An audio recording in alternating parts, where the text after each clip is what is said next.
어릴 적의 제게는 참으로 운명적인 장난이 있었어요. 그 사건을 장난이라고 표현하기는 어려운 일이었죠. 제 인생을 송두리째 빼앗긴 것과 다름없는 일이었기 때문입니다.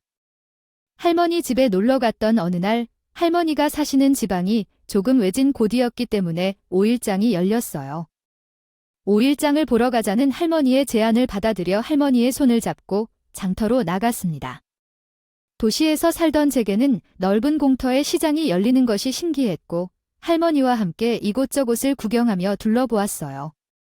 그런데 그 도중에 아주 잠시긴 했지만 팔게 된 한 할아버지가 아름다운 보석 반지들을 줄줄이 늘어놓고 판매하고 계셨습니다. 제 팔찌에 달린 보석과 비슷한 것들이 있어서 매우 묘한 기분이었죠. 비슷한 것이 있어 하면서 구경을 했습니다. 할머니의 손을 놓고 잠시 구경하는 동안 할머니도 장을 보는데 정신이 팔려 나를 까마득히 잊어버리고 말했어요. 정신을 차리고 주위를 둘러보니 이미 할머니가 보이지 않았고 제자리에서 할머니를 기다리지 않고 시장 곳곳을 뛰어다니며 할머니를 찾았어요. 울면서 할머니를 부르고 있는 중에 모르는 한 아주머니가 할머니를 찾아줄 테니 따라오라고 해서 두려운 마음에 따르며 그 말을 믿고 따라갔습니다. 아주머니가 제 손을 잡고 기차역으로 가서 기차에 탔고 그렇게 해서 모르는 동네로 데려가 버렸습니다. 당시에 미아 시스템이 발전되어 있지 않았으며 저의 나이는 단지 6살이라 자주 외출하지 않았습니다. 할머니 집 주소나 전화번호를 모르겠어요. 할머니랑은 그때 휴대폰이 없었던 시절이었어요. 집 전화번호도 외워놓지 못한 오직 6살 때만의 아이로 부모님 이름만 아는 정도였지만 정신없이 울고 떼며 눈물만 흘리던 제게는 기억할 게 없었지만 오랫동안 두려움 속에서 떨며 살았어요. 그뿐만 아니라 할머니를 찾아간다고 하는 아주머니에 의해 이상하고 낯선 기차역에 버려지고 사라졌어요.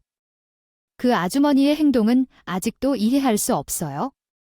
저를 고아원에 두고 간 게 아니고 쟤를 키우겠다고 데리고 간 것도 아니었어요. 한 동네 기차역에서 찾아보라며 신세한 적도 없이요. 사라져서 결국 기차역에서 울면서 엄마와 아빠를 찾다가 발견되어 경찰서에 데려갔고 거기서 부모님을 찾아주세요 하며 울부짖었지만 제 이름만 알고 부모님의 정보나 기억은 하나도 없어서 부모님을 찾을 수 없었어요. 그 당시에는 지문 등록 등이 제대로 되어 있지 않았던 거죠. 결국 경찰서에 있는 것이 참을 수 없어서 경찰 아저씨에게 데려가져서 고아원으로 갔고 거기서 새로운 성명을 받아 새 삶을 시작했어요. 적이라는 것 역시 정리해야 했지만 당시에는 귀찮아서 허가를 빨리 받았다고 했어요.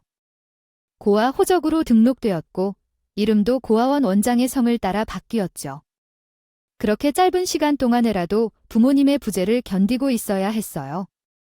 거치지 못하고 고아원 생활을 시작하게 되었고 19살에 고아원에서 19살을 맞이했습니다.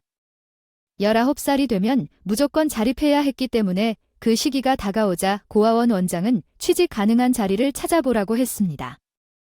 고아원에서 제공할 수 있는 것은 자립금 명목으로 주는 작은 돈뿐이었기 때문에 대학 입학은 생각조차 하지 않고 일자리를 찾게 되었습니다.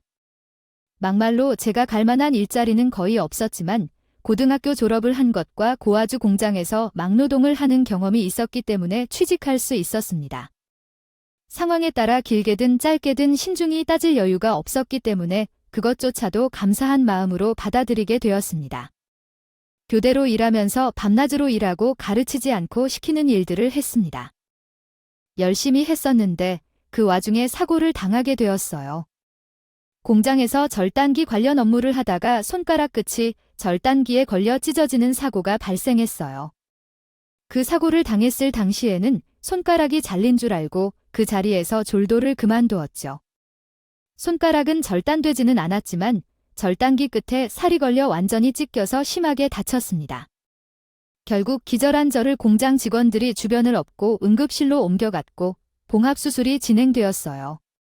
병원에 가서 의식이 없는 상태에서 수술을 받았는데 수술이 마무리되고 의식을 차리니 제 팔에 있던 팔찌가 없는 것을 알게 되었어요. 그 팔찌는 제 목숨보다 더 소중한 것이었습니다.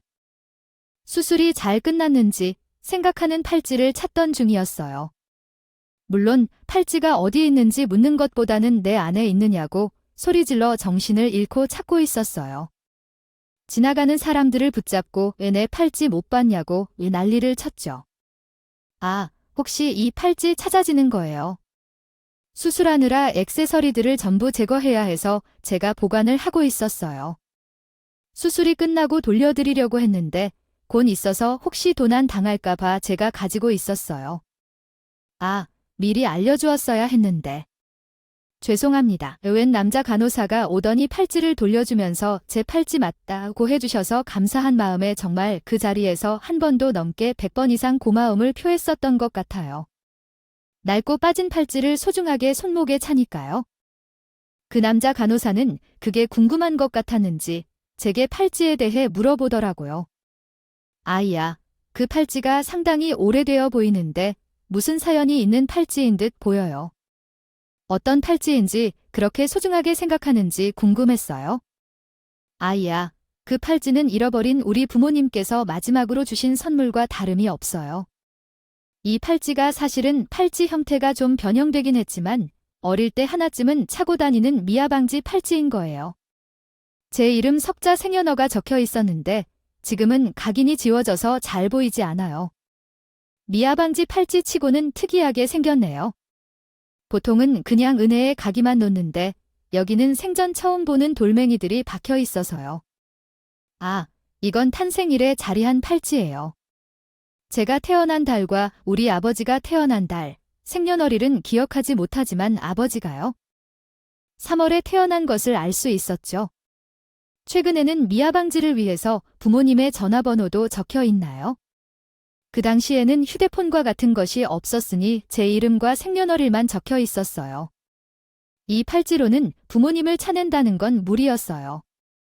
어릴 때 맞춤으로 만든 팔찌는 코부터 발까지 맞지 않을 텐데 그래서 여기 줄을 덧붙여서 이어붙인 거였구나. 어쩐지 이것은 팔찌로서 조금 이상하다 싶기도 했어요. 맞아요. 커가면서 팔에 맞지 않아서 일부러 줄을 사서 늘렸어요. 고아원에서 잘났기 때문에 제 팔찌를 탐내는 사람들이 꽤 있었어요. 탄생석 때문에 모양이 특이하기도 하고 고아원에서 자란 아이들은 본인의 물건을 가지고 있는 게 쉽지 않으니까 제 팔찌를 훔치려는 사람들이 많았어요. 어떻게든 빼앗기지 않으려고 몸에서 빼놓은 적이 있었어요? 없었어요. 아이고, 고생이 많았었어요. 그럼 이 줄은 본인이 아르바이트에서 사서 늘린 거예요. 어린 나이에 꽤 쉽지 않았을 텐데 아내 중학교 시절부터 학교 같은 반 친구들 숙제 대신해주면서 500원이나 1,000원씩 돈을 받았거든요. 그 돈을 모아서 줄을 맞췄고요. 색은 긴 하지만 사실은 은줄이 아니라 이거 새 줄이에요. 어릴 때 부모님을 잃어버리고 싶어서 잃어버린 게 아니었기 때문에 어떻게든 다시 찾고 싶은 마음에 이렇게 팔찌에 집착을 하게 되었지. 뭐예요? 어릴 때 잃어버린 부모님의 마지막 선물이라 하면 누구든지 그랬을 거예요. 그렇게 깊은 사정에 있는 팔자가 있지도 모르고 제가 너무 안일하게 보관을 하고 있었네요. 소란을 일으키면서 팔찌를 찾을 법도 하다고 생각해요. 저도 미리 말씀드리지 못해서 죄송합니다. 아니에요. 아니에요. 수술을 해야 하는데 팔찌를 차고 있었던 저가 잘못이었지요. 그래도 다시 이렇게 되찾을 수 있어서 다행이에요. 이거 만약 잃어버렸다면 정말 제 세상 전부를 잃어버린 기분이 들었을 거예요. 우리 부모님께서 유일하게 남겨주신 흔적이라 나중에 우연이라도 부모님을 만나게 된다면 이 팔찌로 찾으려 했거든요. 귀한 물건이니까 앞으로도 꼭 소중하게 지켜낼 수 있으면 좋겠어요. 그 수술은 잘 끝나긴 했는데 워낙 수술 부위가 크기도 하고 뼈랑 근접해 있던 부분이기도 해서 드레싱도 일주일에 한 번씩은 받으러 오셔야 하고요. 살이 잘 봉합되는지 안 되었나 경과도 보셔야 하고요. 손가락이라 자주 사용되는 부분이라 조심하셔야 해요. 뼈 부분이 다쳤는지요. 나중에는 따로 검사를 받아봐야 하니까 교수님께 진료를 받으러 병원을 방문해야 할 일이 많으실 것 같아요. 일단 그 봉이라도 잘 맞췄다고 하니까 다행이네요. 드레싱을 받는 날은 꼭 잊지 않고 오겠습니다. 검사도 받을 거고요. 그럼 수납을 마치고 가면 되나요? 남자 간호사는 저에게 원무과에 가서 수납을 마치고 가라고 했고 그 후로는 다시 공장으로 돌아가야 했어요. 몇 차례 드레싱을 받으러 중증병원을 방문했고 수술 부위가 매우 크고 자주 사용하는 위치여서 수술은 완벽했지만 회복이 조금 더디었어요. 남자 간호사는 한 달 동안 드레싱을 받고 경과를 확인하기 위해 매번 저를 확인해 주셨고 그러다 보니 자연스럽게 심도 있는 대화도 이루어지고 정을 쌓게 되었고 따로 딜리케이티드 연락처를 주고받게 되었던 시기에는 서로 시시콜콜한 연락을 주고받다 보니 서로에 대한 관심이 생겨 결국에는 연애를 시작하게 되었습니다. 전혀 예상치 못한 상황에서 6개월 만에 제가 혼전 임신하게 되었고 그 상황으로 인해 수술을 결심하게 되었습니다. 제 나이가 어려서였고 아이를 낳기에 대한 어떠한 준비도 되어 있지 않았기 때문이었습니다. 그러나 남편은 이를 받아들이지 못하고 저를 설득했습니다. 그동안 우리 사이에 소중한 생명이 생겼으니 이렇게 쉽게 포기해선 안 된다며요. 생명이라는 것은 그저 버릴 수 없는 소중한 것이라고 생각했습니다. 저는 현재 일을 하고 있는 상황에서 생명을 쉽게 버릴 수는 없다고 생각했고 무엇이 되건 제 책임으로 받아들이겠다고 결심했습니다. 남편은 그렇게 설명하여 결혼을 권유했습니다. 사실 결혼은 제가 원했던 것은 아니었지만 과거부터 고아로서 평생을 살아왔던 제 스스로에 대한 책임감으로 결정을 내렸습니다. 그랬기 때문에 저는 나만의 가족을 갖고 안정적인 삶을 살고 싶다는 마음을 품었습니다. 항상 혼자 단칸방에서 생활하며 몸을 위로하고 있을 때 가족이 있다면 외로움을 느낄 틈이 없을 것 같다는 생각이 들었어요. 하지만 제 나이가 많고 뚜렷한 확신이 없는 상태에서 시작하는 것이 적합한 결정일까 하는 의문도 있었기에 참으로 많은 고민을 하게 되었습니다. 남편은 계속해서 저를 설득하여 결혼하자고 제안했고 많은 대화를 나누었습니다. 그러면서 더욱 고민이 가득했고 공장에서 일하는 동료들까지도 제가 임신했음을 알게 된 정도로 많은 시간이 흘렀습니다. 결국 나만의 가족을 갖고 싶다는 마음을 포기할 수 없었고 아이를 낳는 적절한 시기를 놓칠 수 없었습니다. 따라서 결국 결혼을 하기로 마음먹게 되어 남편에게 시댁에 인사를 드리게 되었습니다. 드리러 가자고 말했어요. 아이가 생기면 결혼해야 하는 선택지밖에 없다고 하지만 그래도 시댁의 허락을 받고 싶어요. 내가 고해도 하나도 없다고 하지만 그래도 인정을 받고 싶은 마음이 있어요. 나에게 제대로 된 가족이 되기를 원하기 때문이죠. 또한 우리 집에 인사를 드리러 가고 싶어요. 하지만 어디에 인사를 드릴지 모르시겠다고 하세요? 부모님 다 살아 계시는데 왜 시댁이 없다는 거라고 말씀하시는 건지요. 사실은 우리 집으로부터 나온 자식이라고 말해야 하나 고민이었습니다. 연애하고 처음으로 하는 대화라서 타이밍이 이렇게 오는군요. 어디서부터 얘기를 시작해야 할까요? 말을 해야 할지 모르겠지만 사실 우리 집은 꽤 괜찮은 집이에요. 우리 아버지는 대학 교수로 일하고 계시고 어머니와 누나는 의사예요. 저만 간호사로 일하고 있지요. 모두가 한 분야에서 일하고 있는데 제가 우리 집 안에서는 제일 성공하지 못한 케이스로 여겨져 왔어요. 미노리 씨, 취급받기도 하고 말이에요. 간호사도 훌륭한 직업이지만 여러분은 전문 간호사인 것도 아니고 간호대학을 졸업한 간호사일 뿐이죠. 누나는 의사이고 사촌들 중에도 꽤 사치스러운 직업을 가진 사람들이 많아요. 우리 외가는 대부분 의사 출신이랍니다. 우리 부모님은 만약에 당신과 결혼한다고 한다면 솔직히 말하자면 아마 얼굴도 안 보실 거예요. 같거든. 이해가 안 가는 건 아닌데.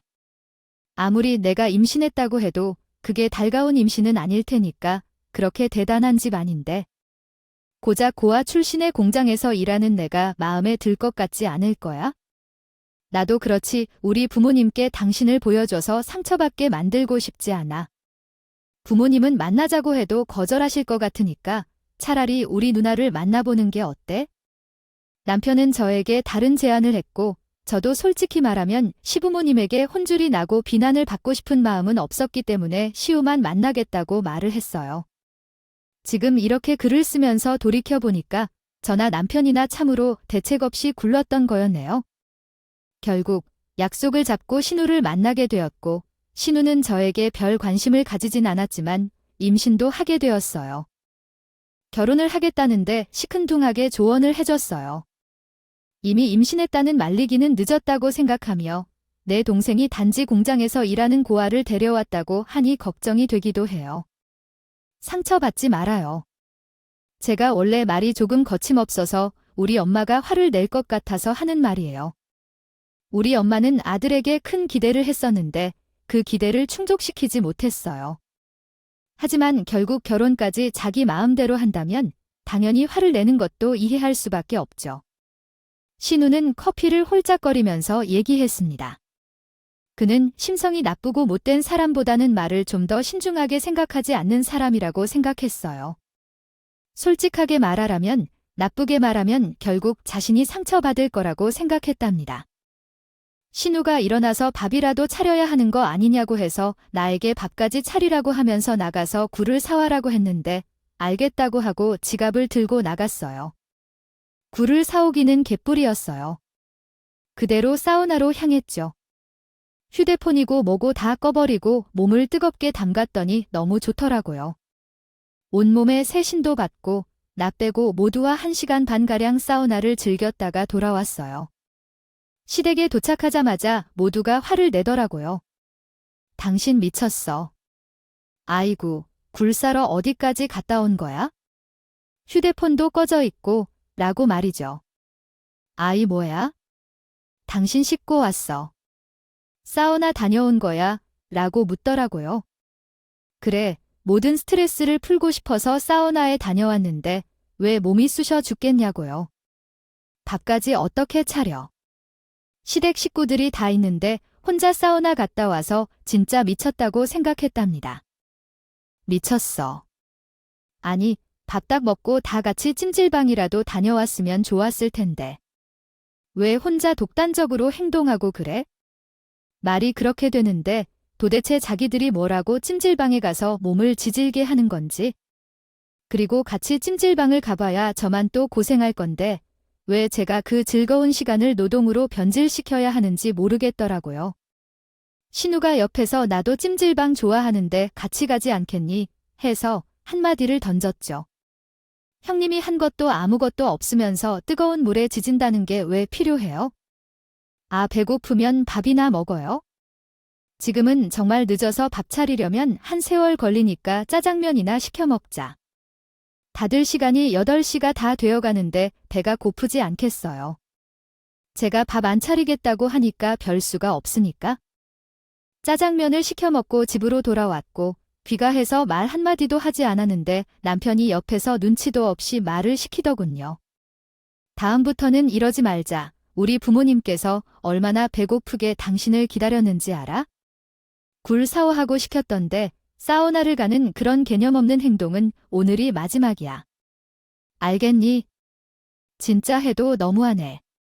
당신은 옆에서 한마디만 하면서 받아먹기만 했으면서 무슨 말이 그렇게 많니? 앞으로는 그럼 당신이 밥하면 되는 거지? 우리 집은 원래 남자가 부엌에 들어가면 큰일 나는 집인 줄 알아? 내가 뭐 한 번씩 들어가고 싶어서 그랬겠어? 1년에 한 번. 부엌에 들어간다고 뭐가 떨어질 것 같은데? 나도 우리 집에서는 소중한 딸이라 부엌에 못 들어가게 했다고. 그러니까.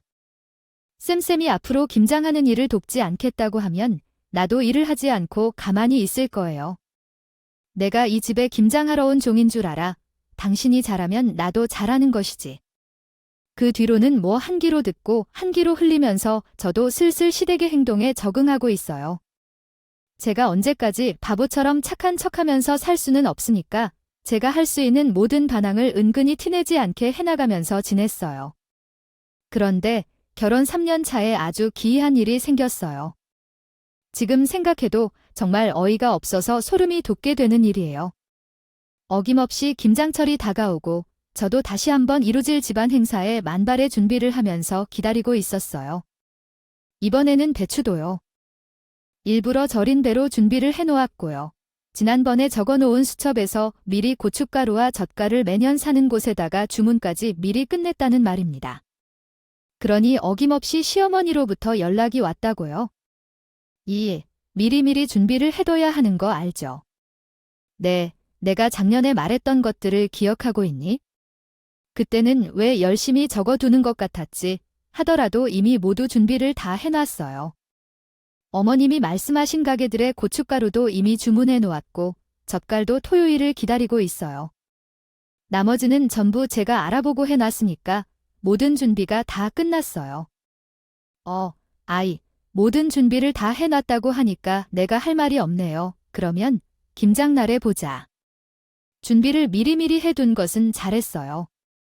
그리고 금요일에 김장하는 건 맞죠? 이번에는 배추를 절인 거로 준비해뒀으니 시간을 좀 더 단축할 수 있을 것 같아요. 그리고 저녁은 시켜 먹는 걸로 하죠. 그러든 말든 어쨌든 금요일에 김치를 만들 거니까 그날 집에 오도록 해. 나는 나름대로 집에서 모든 준비를 했을 테니까 편하게 와서. 회사에서 미리 연차를 싹 다 신청해 놓고 일주일을 기다리고 있었는데 유감기에 걸렸어요.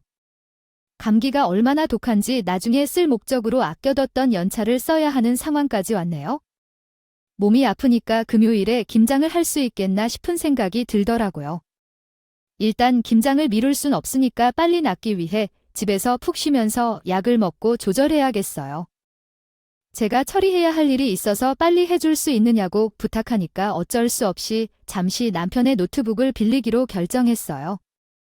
남편이 집에서 사용하는 노트북이 있어서 그걸로 회사에서 급하게 처리해야 하는 업무를 해결한 후 푹 쉬었어요. 아팠던 만큼 빨리 나은 것인지까지 김장 날이 오기 전에 컨디션이 많이 좋아졌어요. 김장 전날이 되었는데 남편이 출근 준비를 하지 않고 제가 출근하길 기다리는 사람처럼 계속 저의 행동을 주시하다가 갑자기 늑장 부리기 시작했어요. 출근하려면 지금 나가야 하는 거 아니냐? 나 출근하고 나가면 늦는다며 맨날 10분 일찍 나가던 분이 제가 말 안 했나 봐요. 나 오늘부터 그냥 연차 냈어. 연차 개수도 많아서 당신 출근할 때 배웅해 주려고 생각 중이야. 연차가 많이 남아있으면 나중에 한꺼번에 쉬면 되는데 왜 하필 오늘 쉬어야 하나.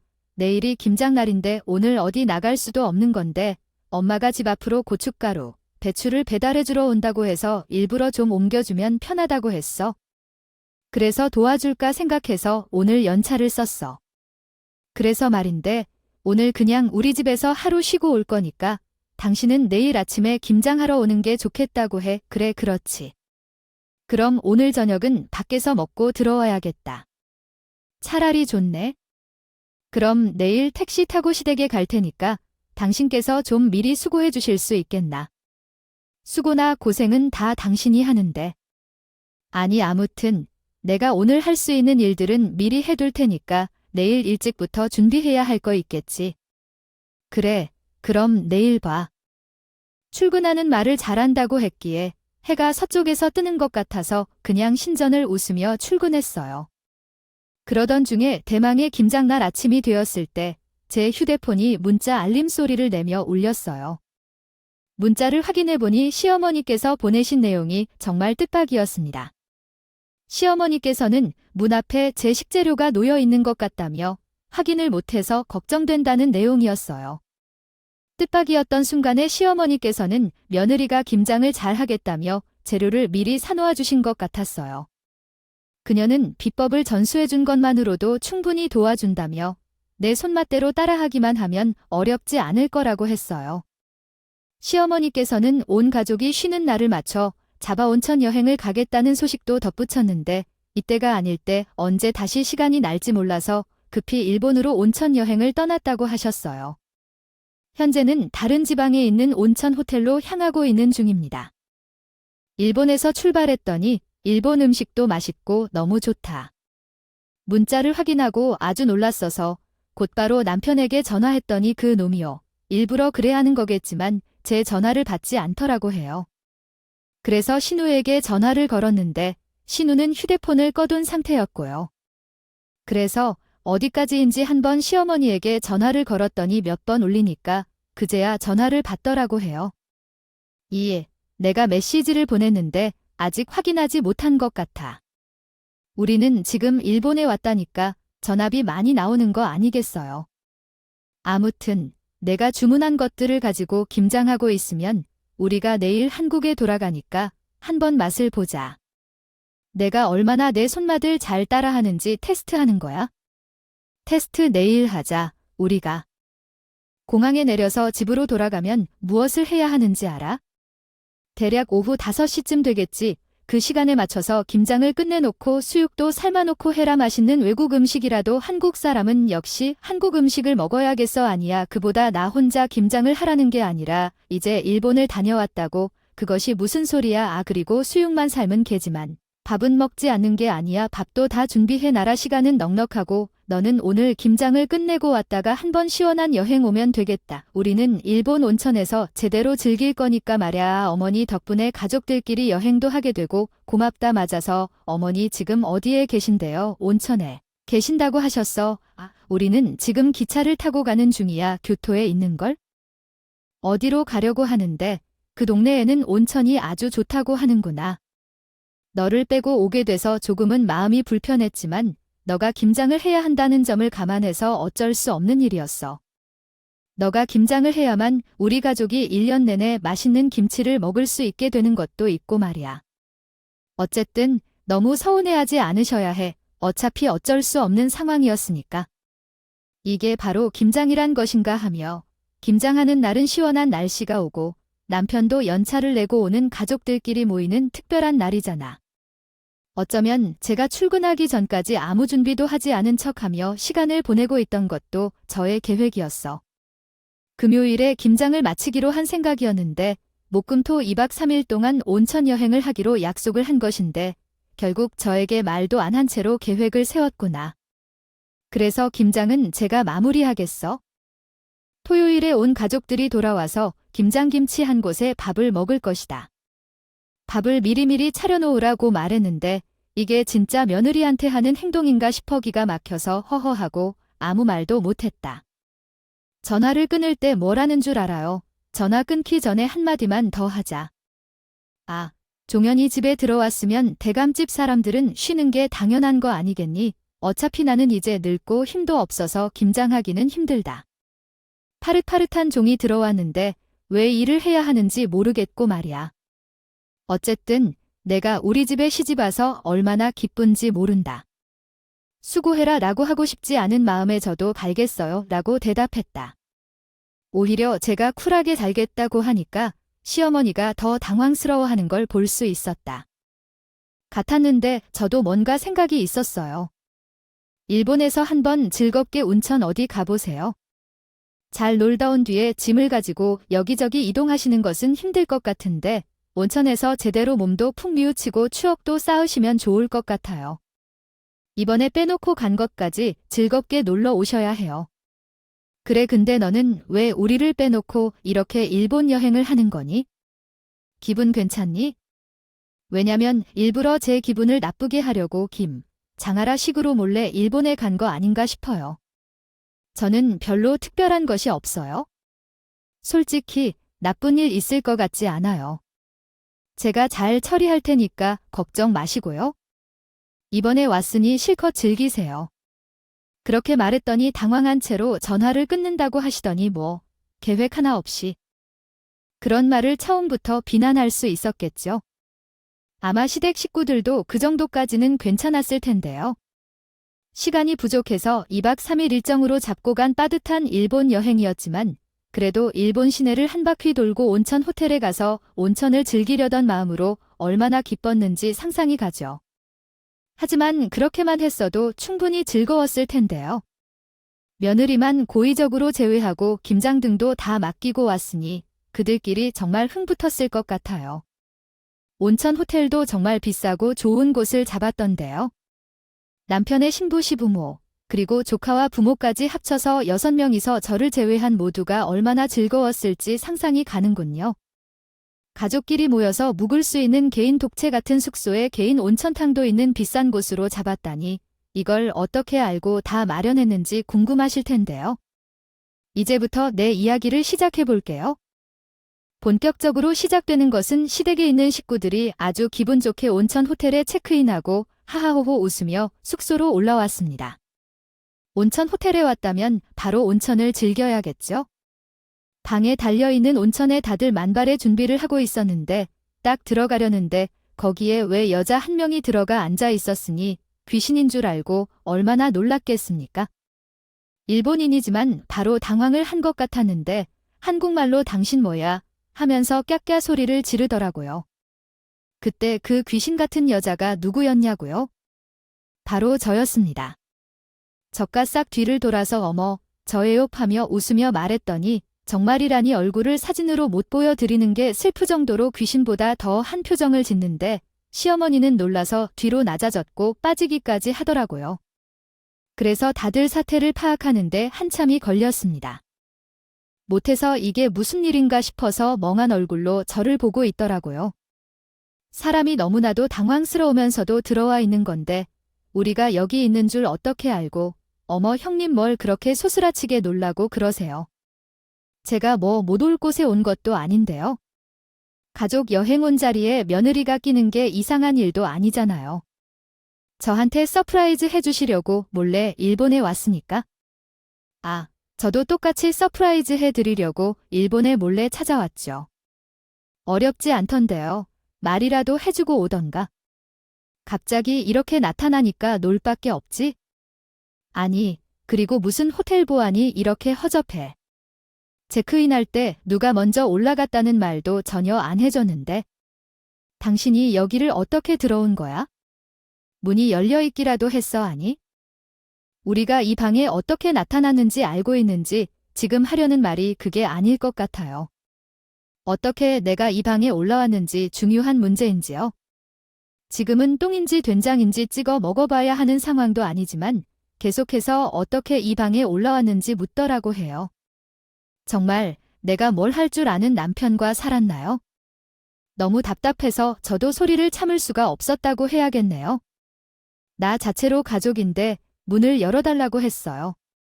왜 그때까지 김씨도 남자분도 김씨였죠요? 아, 예. 남편과의 성을 같이 했으니까 의심할 여지도 없었겠지요. 결혼하면 외국에서는 여자가 남편의 성을 따르는 경우가 있고 그게 어색한 일이 아니었겠죠. 그리고 사실은 내가 당신이 일본으로 가는 걸 이미 알고 있었어요. 알고 있던 것 같아요. 아니, 어떻게든요. 알겠어요. 같은 성을 가진 사람은 문 앞을 열어주었다고 해서 그것이 진정 문제가 있는 것은 아니에요. 누구가 누군지 모르고 이름만 가지고 문을 열어줄 걸 알았으니까 여권을 미리 사보내 주었던 것이 맞아요. 그래서 당신의 이름으로 호텔을 예약했었거든요. 그래서 여권을 들고 가서 당신과 나는 부부가 된 것이에요. 제가 먼저 도착했기 때문에 먼저 체크인을 해야 했고 기다리겠다고 했어요. 그게 왜 이렇게 여기 직원들도 제가 가족이라고 인정해주는데 당신은 자꾸 쟤를 남처럼 다루고 있어요. 그렇게 말을 하면서 일부러 가족 식구들과 하나하나 눈을 맞췄더니 다들 아무 말도 못했다고 하더라고요. 하긴 그들이 입이 10개라도 지금 무슨 할 말이 있겠어요. 저도 온천탕에 딱 들어앉은 채로 주변을 둘러보며 가만히 있는데 갑자기 정신이 번쩍 들었어요. 시어머니가 물어보더라고요. 아니, 얘 그러면 김장은 어떻게 해야 해요? 김장은 어디 있어요? 아니, 일본에 언제 도착했어요? 너 김장 김치는 어떻게 처리하고 왔니? 그 재료들은 모르죠. 저도 오늘 아침에 비행기 타고 왔는데 어떻게 알겠어요? 제가 어머님 집에 가본 적도 없고 김장에 대해 잘 몰라요. 어머님 집 입구 앞에서 재료들이 썩어 나가고 있지 않을까요? 누가 훔쳐갔을지도 모르고요. 아, 그거 배송된 것들을 옮긴 사람이 아무도 없을 거 아니에요. 지금 우리 집 앞에 있는 물건들 확인도 안 하고 일본으로 넘어왔다는 말이냐? 아니, 아이고, 그 재료들이 얼마나 비싼 것들인데 확인도 안 하고 여기 오셨어요. 김장을 하고 있으라고 해서 무슨요? 생각을 따라온 게야? 아, 너는 내가 시킨 일이 하나도 안 됐다고 생각하는구나. 아이고, 그 재료들이 다 썩었으면 집 앞에서 음식물 냄새가 어마어마하게 날 텐데 이게 어째서 해도 안 될 일이야. 진짜 생각 없이 행동해도 유분수지인 엄마가 집에 들러붙기도 하지 않고 왔다는 말이야. 소름이야. 지금 소름 돋기 나를 미행이 아니더라도 한 거냐고 도대체 어떻게 우리가 일본 여행을 올 것이라는 걸 알고 찾아온 거야? 아, 나한테 뭐 사람이 붙여놨냐? 아니면 내 휴대폰을 해킹했어?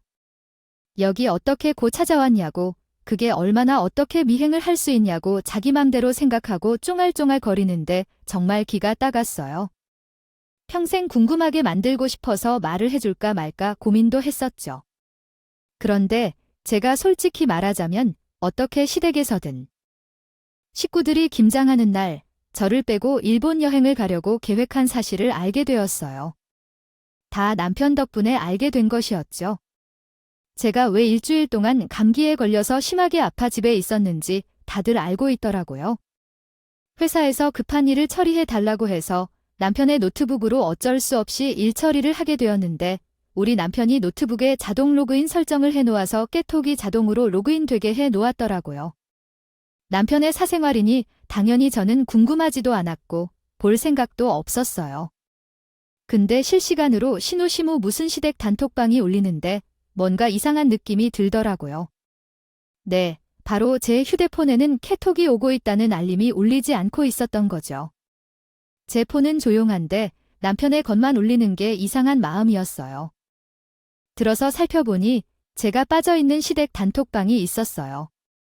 그 단톡방의 인원을 살펴보니 저만 제외하고 시댁의 부모님과 남편 등이 있었어요. 그런데 이들이 제가 눈팅하고 있다는 사실을 전혀 모르고 있었기 때문에 그 자리에서 일본 여행 이야기를 나누고 있더라고요. 대화 내용이 얼마나 야하던지, 야야네, 마흔 나는 모르는 거 맞아? 확실하지? 아, 호텔은 내가 알아본 곳으로 예약 다 해놨어. 거기 인기 있는 숙소라서 미리미리 예약 안 해두면 못 들어가더라고 했어. 근데 진짜 우리 와이프만 김장하고 일 시키고 우리끼리 일본 여행 가도 괜찮을까? 아, 솔직히 나도 마음이 조금 불편하지만 어쩔 수 없겠지. 얘는 아직도 다 동의한 일이라서 이제야 와서 왜 마음이 불편하다. 만약 그런 말을 한다면 혼자만 착한 척하지 마. 그리고 우리끼리 일본으로 가기로 한 여행이야. 마누라가 돈 한 푼도 내지 않고 따라온다는 게 솔직히 억울해. 돈이라도 내놓았으면 모를까? 그렇게 따지면 매형도 돈 안 낸 것 같다. 매도 그냥 엎어져 가는데 아이, 우리 마음에 문제가 생기거나 심할 수도 있어 그냥 우리 마누라도 데리고 가도록 할까? 아니 지금 와서 비행기 표만 살 뿐이고 숙소는 인원수만 변경하면 되는데 내 마음이 불편해서 그렇다. 우리 아들이 너무 착해서 문제야 정말. 왜 그런 것에 집착하고 앉아있니? 며느리는 김장을 하라고. 김장을 하는 것을 우리가 할 텐데 여행을 가는 사실을 잊었어.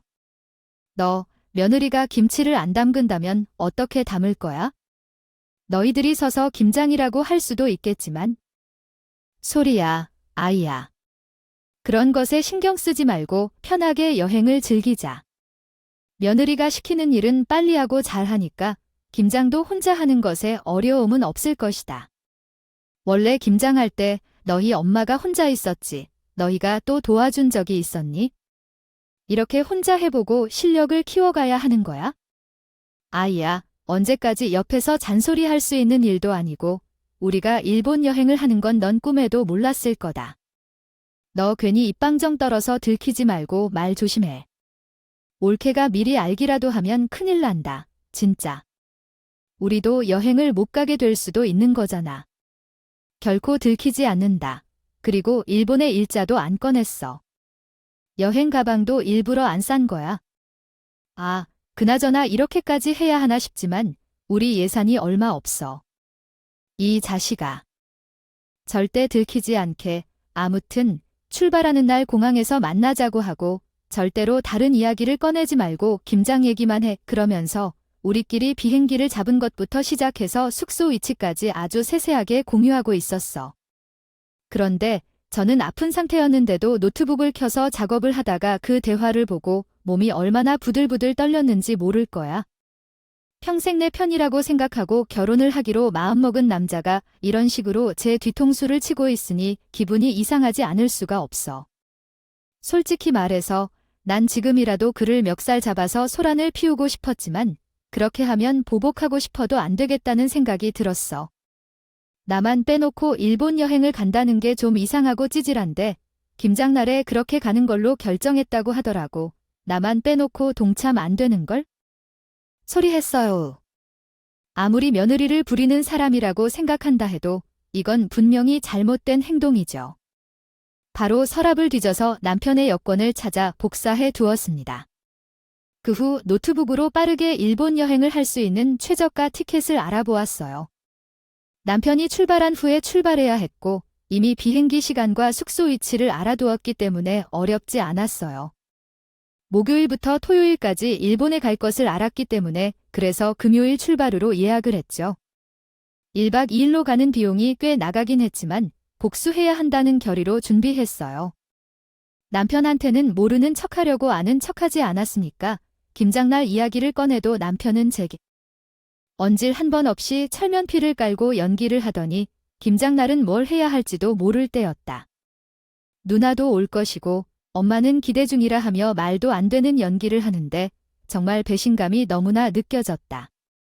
그때라도 솔직하게 말을 했다면 아마도 이혼 같은 생각은 안 했을지도 몰라.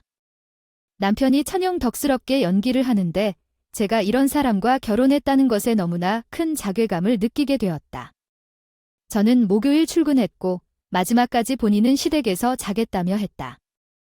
다음날 김장하러 오라며 말하는 남편의 얼굴에 침을 뱉고 싶었지만 참고 나갔다.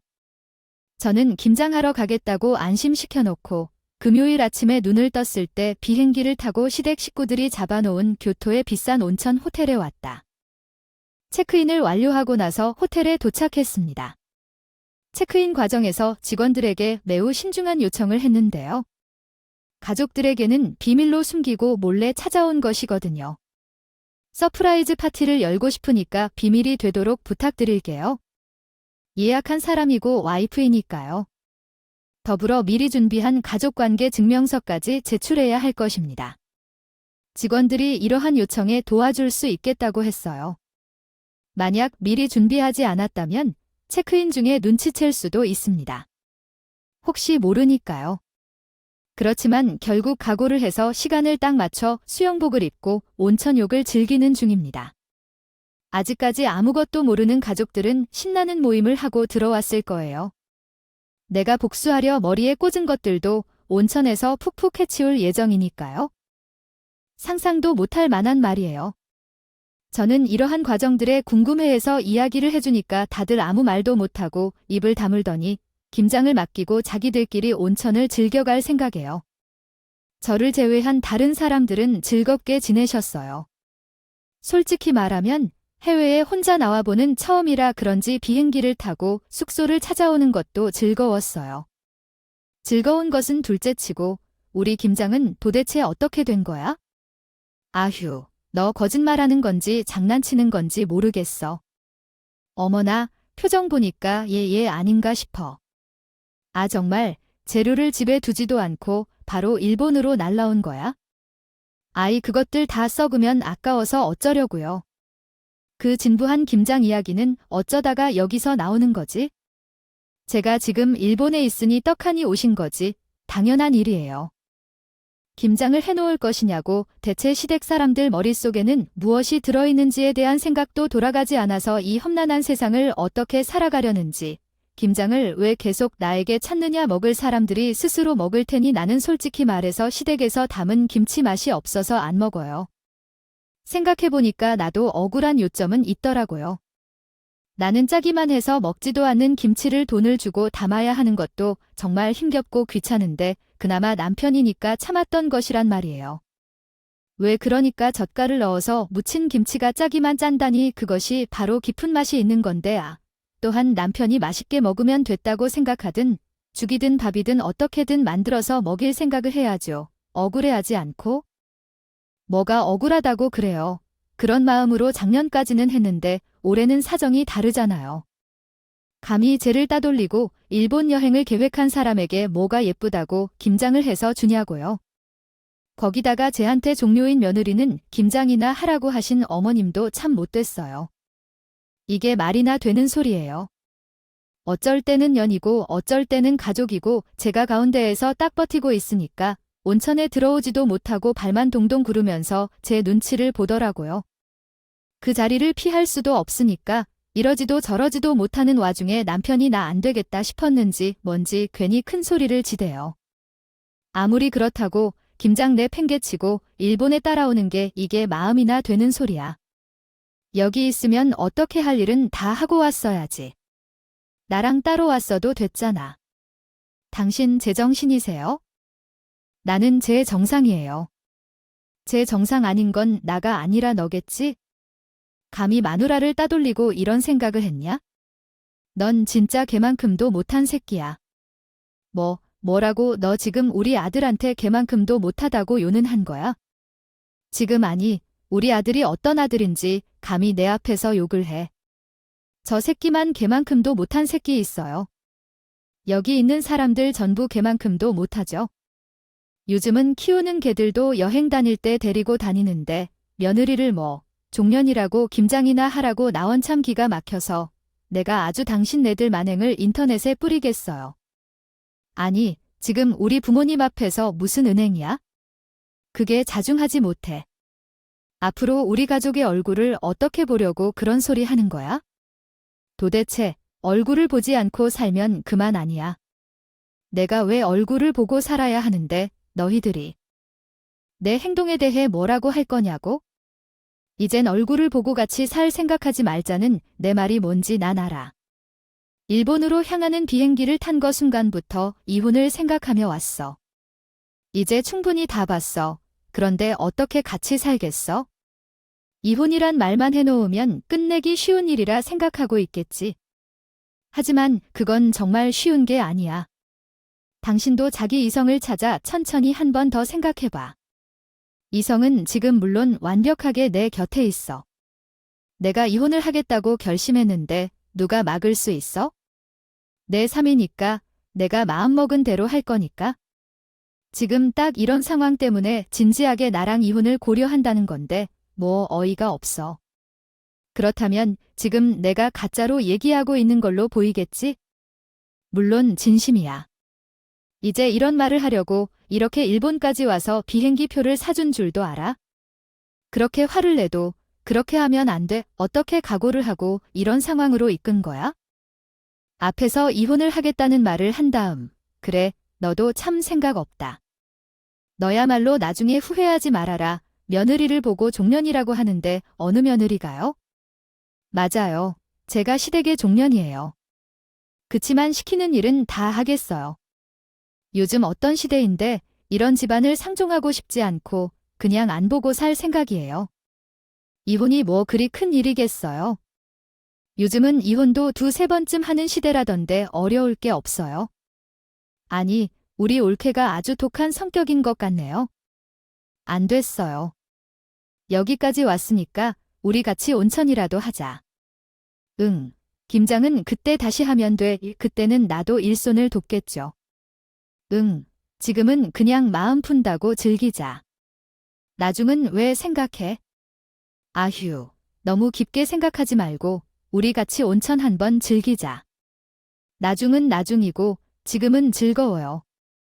김장글 하는 일은 평생 안 할 거라고 했으니 너희끼리 김장을 잘해서 맛있게 먹고 잘 살아라. 이혼을 결심한 마음은 절대로 바뀌지 않으니 난 마음을 돌리려 하지 않겠다. 온천은 아주 즐겁게 즐길 테니 거기 가서 나머지 시간을 잘 보내고 있을 테니 난 먼저 가겠다. 그렇게 말하고 대충 수건으로 몸을 감싸고 나와서 프론트에 가서 빈 방이 있는지 물었더니 운 좋게도 방이 하나 남아 있었다고 말했다. 혼자 방을 예약했고 1박 2일 동안 온천을 즐기고 내가 미리 예약해둔 비행기를 타고 집으로 돌아왔다. 막상 저녁 비행기를 예약했는데 또 얼마나 즐길 수 있는지 생각했을 때 정말 재미있을 것 같다. 집에 도착해서 시댁 친척들과 연락을 모조리 차단하고 짐을 대충 싸고 친정으로 가서 또 일본 여행을 갔다 왔다. 이야기들을 모두 털어놓은 후에 면세에서 구매해온 부모님 선물을 전해드리고는 이혼하겠다고 말했더니 사건의 전말을 알고 계신 부모님께서 더 노발대발하시며 당장 이혼하라고 하셨다. 그날 밤에 전화를 차단했더니 남편이 문자 메시지로 아주 긴 이야기를 남겼다고 해요. 생각이 짧았던 것 같아 미안해. 어떻게든 함께 여행을 가고 싶었는데 기분이 많이 상했고 나중에 더 좋은 곳으로 여행 가자고 말했더니 이야기를 끝내고 돌아왔다. 그러나 그 절린 배추 말이야. 그것 시켜둔 것이 모두 썩었다고 해. 서로 쌤쌤 치면 해결될 것 같아. 아, 어머니도 그렇게 하자고 하고 이혼 이야기까지 제기했지만 이런 심각한 상황에서 상황 판단을 제대로 하지 못했고 결혼에 대해 말해 나가고 있어요. 남편의 지능에 문제가 있다는 생각이 들더라도 지능이 딸리니 문제 있는 너랑은 더 이상 못 살아야겠다. 쌤쌤이 안 쳐도 되니까 우리 이만 이혼하자. 이혼만은 죽어도 못하겠어? 내가 너 없이 어떻게 살아? 다음부터는 가족 여행 갈 때 같이 가자니까. 아니, 제가 일본 여행 같이 못 가서 이러겠지? 모르는 인간한테 말을 더 하고 싶지 않아서 혼자 반성 잘해보라고. 더 이상 말 적지 말자고 하고서는 이혼을 쉽게 안 해줄 것 같은 직감에 변호사를 선임했고 일본 여행을 계획한 사실부터 며느리는 중년이 하고 저에게 문자를 남겨놓은 것까지 전부 증거가 되냐고 물으니까 된다고 하더라. 제가 은근슬쩍 남편한테 증거 이야기하면서 자료 관련 이야기도 좀 던졌더니 바로 꼬랑지 내리고 온해주겠다고 해서 마무리하고 딱 반반으로 갈라서기로 했습니다. 애초에 제가 뭐 손해볼 만큼의 것도 없었고 지금은 이혼을 잘 마무리하고 친정에 들어와 살고 있어요. 속상하냐 물으신다면 글쎄요. 반찬으로 김치조치 꼴 보기 싫을 정도로 매우 속 시원합니다. 이런 집안에서 휘둘리고 있었던 그 3년이라는 시간이 좀 아까워요. 앞으로는 더 알찬 시간을 보내면 되겠죠. 제 인생은 스스로 잘 이겨나가려고 해요. 많은 응원 부탁드립니다. 감사합니다.